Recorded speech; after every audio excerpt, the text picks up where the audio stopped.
بسم اللہ الرحمن الرحیم۔ السلام علیکم، ویلکم ٹو دا شو۔ آپ علی گور آفیشیل دیکھ رہے ہیں۔ ناظرین، وطن عزیز میں کوئی چیز جو ہے وہ سٹیبل نہیں ہے۔ سیاسی ماحول کو اگر آپ دیکھیں تو وہاں کسی قسم کی سٹیبلٹی دیکھنے میں نہیں آتی۔ یہ معلوم نہیں ہوتا کہ صبح ہمارا سیاسی ماحول کیا ہو۔ اگر بات کریں ملک میں معاشی صورتحال کی تو اس کی سٹیبلٹی کے بارے میں بھی سوالیہ نشان ہمیشہ سے رہا ہے۔ بات کریں ڈالر کی اڑان کی تو یہ کنفرم نہیں ہوتا کہ اگر 2 روپے کم ہوئے ہیں تو صبح وہ کتنے روپے بڑھ جائیں گے۔ پیٹرولیم مصنوعات کی قیمتوں کی اگر بات کی جائے تو شہری اگر رات کو کسی ایک قیمت کے بارے میں جائزہ لگا کر سوئے ہیں تو صبح وہ قیمت جو ہے کتنی بڑھ جائے گی اس بارے میں کچھ نہیں کہا جا سکتا۔ اس وقت کی جو تازہ ترین صورتحال ہے اور جس حوالے سے آج ہم بات کرنے جا رہے ہیں وہ پیٹرولیم مصنوعات کی قیمتیں ہیں۔ نگران حکومت کی جانب سے بھی پیٹرول جو ہے وہ بڑھا دیا گیا ہے اور عوام پر ایک بار پھر سے جو ہے مہنگائی کا بم گرا دیا گیا ہے۔ عام آدمی جو ہے اس کی سکت بالکل ختم ہو گئی ہے۔ بات کو ذرا سا سمجھنے کی ضرورت ہے۔ اس حوالے سے یہ نہیں ہے کہ کوئی بندہ کس پارٹی سے ہے، پارٹیوں سے بالا تر ہو کر صرف پاکستان میں ہونے والے ان امور پر بات کرنے کی ضرورت ہے اور سمجھنے کی ضرورت ہے۔ اس پر کسی کو تکلیف نہیں ہونی چاہیے، کسی کو پریشانی نہیں ہونی چاہیے، کسی کو کوئی مسئلہ نہیں ہونا چاہیے کہ ہم یہ سوچیں کہ ہم اگر 1000 روپیہ مزدور کماتا ہے، شاید مزدور اس سے بھی کم کماتا ہے، تو کسی کو اس حوالے سے پریشان نہیں ہونا چاہیے کہ مزدور یہ کیوں سوچتا ہے کہ جب وہ کام پر جاتا ہے تو پیٹرول کی قیمت جو ہے اس کی پوری زندگی پر اثر انداز ہوتی ہے، اس کے بچوں، اس کے تمام جو فیملی مینرز ہیں ان پر جو پیٹرولی مصنوعات کی قیمتیں ہیں وہ اثر انداز ہوتی ہیں۔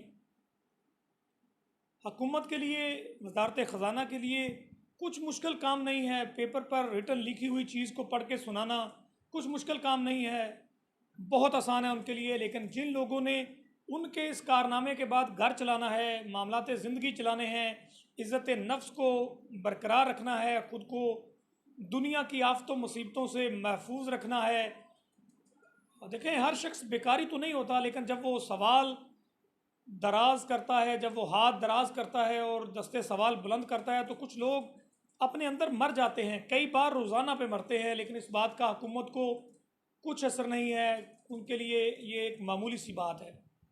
پیٹرولیم مصنوعات جو ہیں وہ پیٹرول کی قیمتیں اگر 300 کی طرف بڑھ رہی ہیں تو ایسا سمجھیں کہ یہ بالکل پھندا جو شہریوں کے، پاکستانیوں کے گلے میں مہنگائی کا پھندا ہے وہ اور ٹائٹ ہو رہا ہے، اور تنگ ہو رہا ہے، ان کا جینا تنگ ہو رہا ہے، ان کا سانس لینا تنگ ہو رہا ہے، ان کا زندگی جینا مشکل ہو رہا ہے، بچوں کی پرورش کرنا ان کے لیے مشکل ہو رہا ہے، گھر کے اخراجات کرنا ان کے لیے مشکل ہو رہا ہے، جو کرائے پہ رہتے ہیں ان کا رینٹ دینا مشکل ہو رہا ہے۔ آپ کسی طرح سے بھی جسٹیفائی نہیں کر سکتے معاشرے میں خود کو کہ کس طرح سے جینا ہے۔ دیکھیں سیاسی عدم استحکام اس قدر بڑھ چکا ہے کہ سیاستدان یہ سوچنا ہی نہیں چاہتے کہ وہ کتنا مہنگائی کو اوپر لے جائیں گے تو اس کے اثرات کیا ہوں گے، چونکہ وہ بھی ایک غیر یقینی صورتحال میں ہیں، ان کو نہیں پتا کہ وہ کتنے دن ہیں، کتنے دن نہیں ہیں، کب تک وہ برا جمان رہیں گے اور کب ان کی چھٹی ہو جائے گی۔ اس لیے وہ کچھ ایسا فیصلہ نہیں کرنا چاہتے۔ ایسا فیصلہ تو وہ تب کریں جب انہوں نے عوام کے ساتھ رہنا ہے، عوام سے مینڈیٹ دوبارہ لینے کا ان کو فکر ہو، ایسا کچھ نہیں ہے۔ آج کا عام آدمی، آج کا مزدور آدمی، آج کا دیہڑی دار طبقہ پس نہیں گیا بلکہ موت کے انتہائی قریب ہو چکا ہے۔ دیکھیں اگر کسی کو آپ زندگی کو ختم ہو جانے کے نام کو موت سمجھتے ہیں تو اس کا دوسرا نام جو ہے وہ مفلسی ہے، وہ غریبی ہے، وہ تنگ دستی ہے، وہ حالات سے کمپیٹ نہ کر پانا ہے۔ اور اس حوالے سے پاکستان کی 22-24 کروڑ عوام میں سے اگر ذرا برابر یہ 500-600 ہزار، 5-6 ہزار، 10 ہزار، 2-4-5 لاکھ جو اشرافیہ کے زیر سایہ لوگ ہیں اگر وہ نکال دیے جائیں تو آپ محسوس کریں گے کہ باقی تمام لوگ زندہ لاشیں نظر آتی ہیں۔ کیوں؟ چونکہ پاکستان میں آنے والی حکومتیں جو ہیں وہ کوئی تھنک ٹینک حکومتیں نہیں ہوتی، کوئی آئیڈیالوجسٹ حکومتیں نہیں ہوتی، ان کی کوئی سوچ نہیں ہوتی۔ دیکھیں جس نے راج کرنا ہوتا ہے اس کو بادشاہی کے ایٹیکیٹ سکھائے جاتے ہیں، اور بادشاہی کے ایٹیکیٹ جو ہے وہ کبھی بھی کسی مزدور کے لیے، غریب کے لیے، کسی عام آدمی کے لیے محبت، ہمدردی اور اس کے ساتھ مل جل کر رہنے کے تو نہیں ہوتے۔ پاکستان کی آنے والی حکومتیں قطعاً یہ نہیں سوچتی کہ انہوں نے ان غریب لوگوں کے ساتھ رہنا ہے، ان غریب لوگوں میں بسنا ہے، ان غریب لوگوں کا جو جتنے غریب لوگ ہیں ان کا خیال کرنا ہے، بلکہ اب تو میرا خیال ہے جس قدر صورتحال پہنچ چکی ہے اور جس مہنگائی کی دلدل میں عوام پہنچ چکے ہیں، کیڑے مکوڑوں سے زیادہ عوام کی اوقات نہیں ہے، اشرافیہ کے علاوہ کسی کی کوئی مجال نہیں ہے، کوئی معاملہ نہیں ہے، کوئی شخص آواز نہیں اٹھا سکتا۔ یہ پاکستان کی تاریخ میں پہلی بار ہوا ہے کہ اس قدر دبا دیا گیا ہے عوام کو، اس قدر عوام کو روٹی، 2 وقت کی روٹی، 1 وقت کی روٹی، بلکہ نوالوں کے لیے اتنا ترسا دیا گیا ہے کہ عوام یہ کہنا ہی نہیں چاہتی کیا ہو رہا ہے۔ وہ کہتے ہیں خدا رہا، خدا کے نام پہ کوئی کھانے کو دو تاکہ ان کے بچے جو ہیں وہ سو سکیں، ان کا 1 وقت کا گزارا ہو سکے، یا چند نوالے کھا کر وہ اپنے بچوں کو کھلا کر مطمئن دن گزار سکیں اور صبح کے لیے پھر چلتے بنیں۔ دیکھیں یہ معاملہ ظلم کی حد تک بڑھ چکا ہے، اور اس حوالے سے جو حکام بالا ہیں، اس ملک کو جو بچانے والے ادارے ہیں، اس ملک کے جو خیرخواہ ادارے ہیں، اس ملک کی سیکیورٹی کے جو ضامن ادارے ہیں، اب انہیں سوچ لینا چاہیے کہ اللہ تبارک و تعالیٰ سب سے بڑی طاقت ہے۔ اللہ تبارک و تعالیٰ کے پاس اقتدار اعلیٰ ہے۔ آج اگر اپنے اقتدار، اپنی طاقت، اپنی پوسٹ، اپنی پوزیشن کو دیکھ کر، سمجھ کر، سوچ کر، پہچان کر غریب عوام کو نہیں بچایا جاتا، ان کے حالات زندگی کو بہتر نہیں کیا جاتا، ان کی زندگیوں کے بارے میں، ان کی خوراک کے بارے میں، ان کی صحت کے بارے میں، ان کے دیگر امور زندگی کے بارے میں اگر نہیں سوچا جاتا، تو پھر یاد رکھیں کہ اقتدار اعلیٰ جو ہے، خدائے وحدہ لا شریک جو ہے، جو کہ ایک سب کو طاقت فراہم کرنے والی، آزادی، حکومتیں عطا کرنے والی، طاقتیں دینے والی ذات ہے، پھر اس کے قہر سے ڈرنا چاہیے۔ آج کا جو عام آدمی ہے، آج کے جو شہری ہیں پاکستان کے، ان کو بلوں میں پیش دیا ہے۔ آپ بل اپنی مرضی سے بڑھاتے جاتے ہیں، جو آپ چاہتے ہیں کرتے جاتے ہیں، اشرافیہ کو کوئی پوچھنے والا نہیں ہے۔ لیکن یاد رکھیں عذاب جو ہے اگر نیچے سے نہیں آتا تو اوپر سے آ سکتا ہے۔ خدائی عذاب جب آتا ہے پھر بڑی بڑی حکومتیں ملیا میٹ ہو جاتی ہیں، بڑے بڑے ظالم جو ہے زمین پوش ہو جاتے ہیں۔ دیکھیں بدعا کے لیے کون سا ضروری ہے کہ وہ آپ زبان سے دیں گے؟ جن پر یہ قیامت گزر رہی ہے، جن پر یہ مہنگائی کا طوفان اور عذاب گزر رہا ہے، بدعا تو ان سے نکلتی ہوگی، اور بددعاؤں کے حصار میں اور زد میں آنے والے لوگ آج تک بچے نہیں ہیں۔ بڑی بڑی سلطنتیں، بڑی بڑی حکومتوں پر برا جمان نہیں بچے۔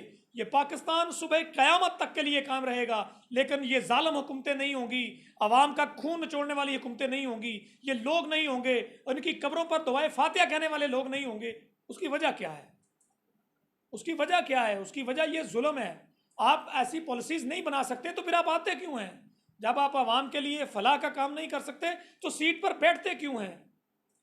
جب آپ میں اتنا شعور، اتنا دماغ، اتنی سوچ اور اتنی کیلکولیشن نہیں ہے کہ آپ عوام کو اس بمر سے، مہنگائی کے طوفان، عذاب اور بمر سے نہیں نکال سکتے، تو پھر آپ اس جگہ پر، اس پوسٹ پر کیوں بیٹھتے ہیں؟ اس کرسی پر، اس تخت پر کیوں بیٹھتے ہیں؟ جس کی ذمہ داری یہ ہے کہ غریب عوام کا خیال کرنا ہے، کمزوروں کا، محتاجوں کا، مسکینوں کا خیال کرنا ہے۔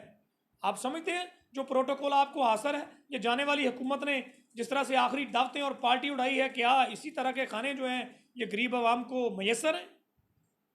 کہاں گم ہے وہ سوچ؟ کہاں گم ہے جو خدائی سوچ ہے، جو مصطفی سوچ ہے، جو اسلامک ریپبلک آف پاکستان کو بنانے والوں کی سوچ ہے کہ یہاں بسنے والے جو تمام لوگ ہیں، افراد ہیں، ان کے حقوق جو ہیں وہ حکومت کے ذمہ ہیں۔ اب اگر آپ حقوق کی پرواہ نہیں کرتے اور آپ یہ صرف دیکھتے ہیں کہ کس طرح سے آپ کا گزارا چل سکتا ہے، جس طرح سابقہ گورنمنٹ جو ہے انہوں نے اپنے کیسز ختم کروانے میں، اپنے معاملات کو اپنے راستے سے پتھر ہٹانے میں جو انہوں نے اپنا ورک کیا ہے، اگر اسی طرح سے چلتا رہتا ہے تو یہ عوام کہاں جائیں گے؟ کہاں یہ دستے سوال بلند کریں گے؟ کسے یہ اپنی شکایت کریں گے؟ کہاں یہ اپنی درخواست دیں گے؟ چونکہ سننے والے جب ظالم ہوں گے، وہ سن نہیں سکیں گے تو کیا کریں گے؟ اس ملک میں خدا را مہنگائی کے عذاب کو کم کریں، مہنگائی کے طوفان کو کم کریں۔ یہ مہنگائی غریب عوام کو نوچ ڈالے گی، ان کو بہا کر لے جائے گی۔ اور ابھی اگر آپ دیکھتے ہیں کہ ادھار مانگنے والا کہیں سے کوئی کام باقی ہے تو جن سے مانگا جاتا ہے وہ بھی اسی حالات سے دوچار ہے۔ اپنی سیاست کی نورا کشتی میں عوام کو نہ پیسیں، عوام کی خوشیوں کا جنازہ نہ نکالیں، عوام کہ جو سانسیں باقی ہیں۔ آپ دیکھتے ہیں میڈیسن کا ریٹ کہاں پر ہے، آپ آدمی، بیمار آدمی جو ہے اس کا آپ حال حشر نشر اس ملک میں دیکھ رہے ہیں۔ اس وقت کی جو صورتحال ہے وہ انتہائی دردناک ہے، شرمناک ہے۔ کیئر ٹیکنگ گورنمنٹ نے آتے ہی سب سے پہلے جو ہے پیٹرولیم مصنوعات جو ہے ان کی قیمتوں میں اضافہ کیا ہے، یہ سب سے پہلے ان کا ویلکم تحفہ ہے۔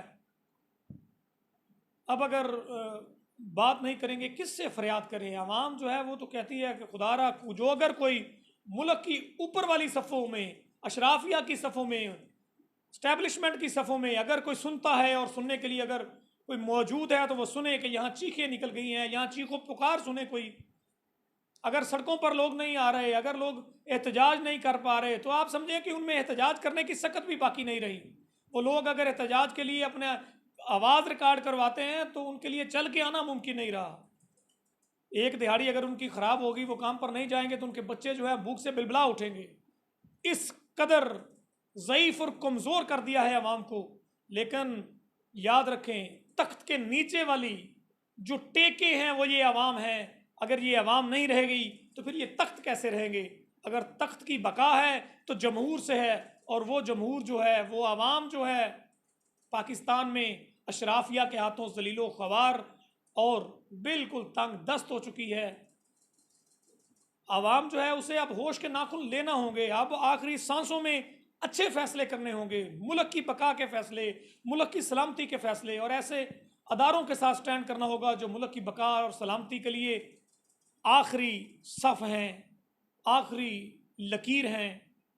اب سیاستدانوں کے ان پالیسی میکرز اور ان تھنک ٹینکس پر گزارا نہیں کیا جا سکتا، ان کے سہارے نہیں رہا جا سکتا۔ سیاستدان اس ملک کو بہتر انداز میں چلانے میں مکمل طور پر ناکام ہو چکے ہیں۔ سیاست اس ملک میں تباہی لے آئی ہے۔ سیاست کسی بھی ملک کی بقا اور سلامتی کے لیے بڑے احسن فیصلے کرتی ہے، بٹ انفارچونیٹلی پاکستان کے سیاستدانوں نے ذاتی مفادات کے لیے عوامی خوشیوں کو قربان کر دیا ہے، ذبح کر دیا ہے۔ اب سیاستدان اس ملک میں یہ نعرہ نہیں لگا سکتے کہ وہ فہم و تفہیم سے، اپنی سیاست سے، اپنے ذہن سے، دماغ سے، سوچ سے اس ملک میں کوئی بہتری لائیں گے۔ یہ اللہ کی رحمت سے نامید نہیں ہونا چاہیے۔ یہ وطن قیامت کی صبح تک قائم و دائم رہے گا۔ عوام سے یہ التجا اور اپیل ہے کہ اپنے چناؤ کو بہتر بنائیں، اس ملک کی بقا، سلامتی، خوشحالی اور بہتری کے لیے اپنے فیصلوں کو بہتر بنائیں، سیاستدانوں پر انحصار نہ کریں۔ اگر کرنا ہے تو پھر ایسا چناؤ کریں جو وطن کے لیے کچھ بہتری لائے۔ ملک میں اس قدر استحکام کی ضرورت ہے، ملک میں اس وقت سٹیبلٹی کی ضرورت ہے، ملک کو اس وقت اچھی لائن پر، اچھے ٹریک پر لے جانے کی ضرورت ہے۔ اگر کوئی یہ سمجھتا ہے کہ صرف مہنگائی کے ذریعے پیسے اکٹھے کر کے وہ ملک کو ٹریک پہ لا سکتا ہے تو ایسا نہیں ہے۔ جو بھی ملک اچھے ٹریک پر ہیں، خوشحالی کے ٹریک پر ہیں، ان میں صرف ایک بات کامن ہے، اب پوری دنیا وزٹ کریں، صرف ایک بات کامن ہے، اور وہ یہ ہے کہ جو سربراہان ہیں وہ عوام کو ریلیف دیتے ہیں، خوشحالی کی طرف لے کے آتے ہیں، عوام کی خوشیوں کا خیال کرتے ہیں، عوام کی سہولتوں کا خیال کرتے ہیں۔ عوام کی سہولتوں اور خوشیوں کا قتل کر کے، جنازہ نکال کے، ان کو پیس کر اگر آپ اپنے تخت کو بچانا چاہتے ہیں، اگر اپنے مفادات کو بچانا چاہتے ہیں، تو یاد رکھیں کوئی سیاستدان وقتی طور پر تو وہ کامیابی حاصل کر سکتا ہے، لیکن عوام کی جو سانسیں ہیں ان سے گزر کر وہ استحکام حاصل نہیں کر سکتا۔ آخر کار بلا آخر یہ کرنا ہوگا، عوام کو ریلیف دینا ہوگا، مہنگائی کو کم کرنا ہوگا۔ آپ یہ جیسے بھی کریں، اب آپ کی مجبوری عوام کو پیسنا ہے۔ یہ سانسیں جب بند ہوتی جاتی ہیں عوام کی تو پھر حکمرانوں کا گلا خود بخود گھٹنے لگتا ہے، اور جب یہ گلا خود گھٹے گا، جب آپ کو عوام کی سپورٹ حاصل نہیں ہوگی، عوام کی حمایت حاصل نہیں ہوگی، عوام آپ کے ساتھ نہیں ہوگے، جمہور آپ کے ساتھ نہیں ہوں گے، تو عوامی جمہوریہ پاکستان میں سیاستدانوں کا رہنا مشکل ہوگا۔ آپ دیکھ رہے ہیں یہ بھی ایک عذاب ہے، یہ بھی ایک لعنت ہے کہ آج سیاستدان در در پہ مانگتے پھر رہے ہیں، ایک دوسرے سے جڑنا پھر رہے ہیں کہ کہیں جو ہے جو بھی وطن کا وفادار نہیں، جو بھی اس قوم کا وفادار نہیں، جو بھی اس عوام کا وفادار نہیں، جو عرض پاک جو قربانیوں کے بعد حاصل ہوئی ہے، جو اس کا وفادار نہیں، وہ اپنا انجام خدائی طور پر پائے گا، اور اللہ ایسے لوگوں کو اس ملک سے نکال پھینکے گا، اس ملک سے ان کو دور کرے گا جو وطن کی بقا اور سلامتی کے لیے کام نہیں کرتے، عوام کا خیال نہیں کرتے۔ استدعا ہے اس وقت کی جو صورتحال ہے معاشی طور پر انتہائی سنگین اور مشکل ہے۔ اگر اشرافیہ ان کے معاملات نہیں چلتے تو یاد رکھیں یہ جو 1500 700 روپے کرماتے ہیں ان کا کیسے چلتا ہے، جن کی کبھی دیہاڑی لگتی ہے کبھی نہیں لگتی۔ کس طرح سے پیٹرول کے بغیر آپ کیسے چل سکتے ہیں؟ اب کام پہ کہیں آپ نے جانا ہے، ٹرانسپورٹ کیسے چل سکتی ہے؟ اب کیسے سفر کر سکتے ہیں؟ کرائے کتنے بڑھ گئے ہیں؟ ہر چیز اس ملک میں بڑھ چکی ہے، سوائے اس کے کہ سیاستدانوں میں مثبت سوچ بڑھے، خوشحالی کی سوچ بڑھے، پاکستان اور پاکستانیوں کی خوشحالی کی سوچ بڑھے، عوام کو ریلیف دینے کی سوچ بڑھے۔ اب میڈیسن میں اگر بات میں کرنا چاہوں تھوڑا سا، اب تو یہاں لوگ صبح یہ دعا کرتے ہیں کوئی مرض نہ ہو، پہلے ہوتے تھے شفا ہو، بھائی مریض دوائی لینے کے قابل نہیں رہا۔ تو یہ ریکویسٹ ہے ان تمام اسٹیک ہولڈر سے جنہیں اللہ نے طاقت بخشی ہے کہ وہ آج عوام کو اس عذاب سے نجات دلوانے کے لیے اہم کردار ادا کریں۔ پاکستان ہمیشہ رہے گا، صبح قیامت تک رہے گا۔ آپ سب کا، ہم سب کا اللہ حامی و ناصر۔ پاکستان زندہ باد، پاکستان پائندہ باد۔